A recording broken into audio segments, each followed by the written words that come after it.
Dans le monde de One Piece, la mer n'est pas seulement un océan, c'est un champ de bataille.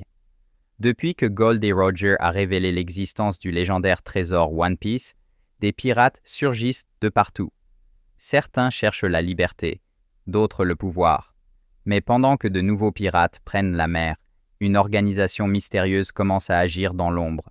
Une organisation prête à tuer pour protéger ses secrets.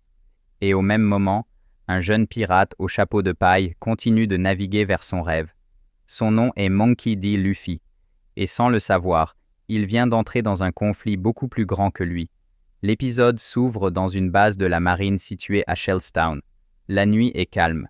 Les soldats montent la garde et surveillent les communications. Rien ne semble inhabituel, jusqu'à ce que plusieurs silhouettes mystérieuses apparaissent. En quelques secondes, la base est attaquée. Les Marines n'ont même pas le temps de comprendre ce qui se passe. Les assaillants sont des agents d'une organisation secrète appelée Baroque Works. Parmi eux se trouvent deux membres redoutables, messieurs 5 Miss Valentine.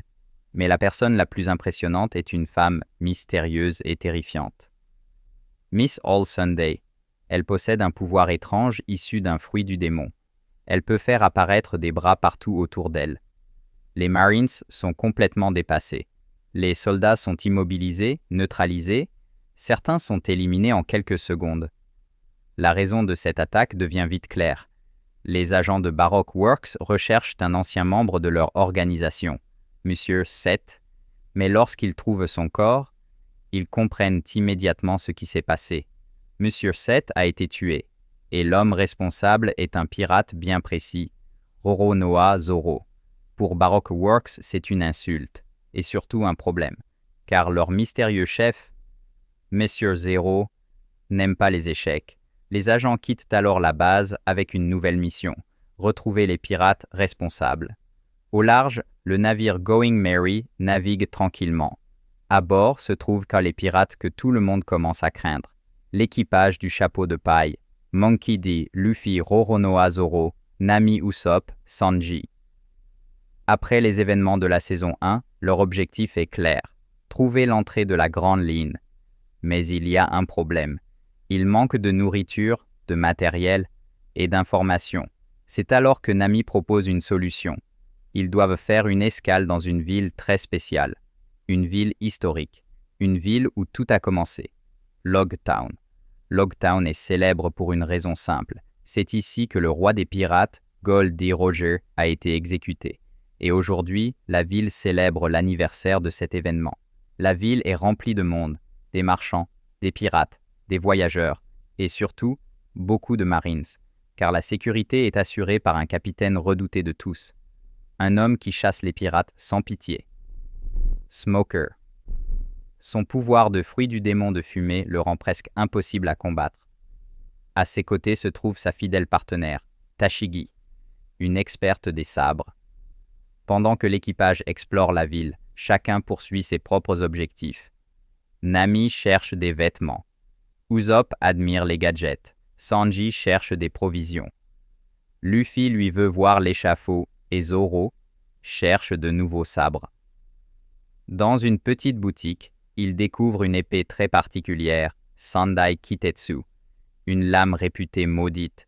Personne n'ose l'utiliser, mais Zoro n'a pas peur.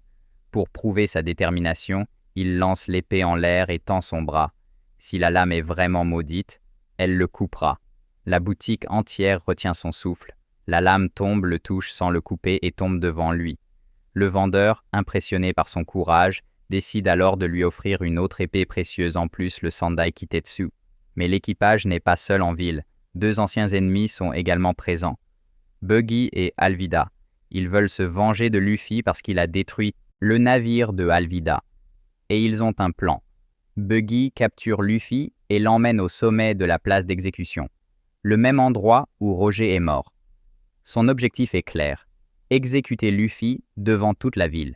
Les amis de Luffy se battent avec le reste des hommes de Aliva, Luffy est attaché. Buggy lève son épée, la foule regarde, les Marines observent, même Smoker est présent. Juste avant l'exécution, Luffy crie à ses amis « Dites à tout le monde que je suis mort en essayant de devenir le roi des pirates », puis il éclate de rire, et au moment où Buggy voulait le trancher, Un éclair gigantesque tombe du ciel. La plateforme explose. Buggy est projeté au sol. Et Luffy survit. Mais la situation empire. La marine intervient immédiatement. Smoker dit à ses hommes de ne pas laisser Luffy et ses amis quitter la ville, malgré qu'ils tentent de s'échapper. Smoker intervient immédiatement. Avec son pouvoir de fumée, il immobilise Luffy et assomme Sanji. Le combat semble perdu. Personne ne peut battre Smoker. Mais soudain, un homme mystérieux apparaît. Un homme enveloppé dans un manteau sombre. Monkey D. Dragon. Il arrête Smoker et libère Luffy. Personne ne comprend vraiment ce qui vient de se passer, mais Luffy et ses amis profitent de l'occasion pour s'échapper. Sanji demande à Luffy « C'est qui celui qui l'a sauvé ?» Il lui répond qu'il n'en sait rien. Les membres de l'équipage se retrouvent finalement sur leur navire, le Going Merry. Sans perdre une seconde, ils quittent Lockdown. Derrière eux, Smoker ne fait qu'une promesse. Il capturera Luffy.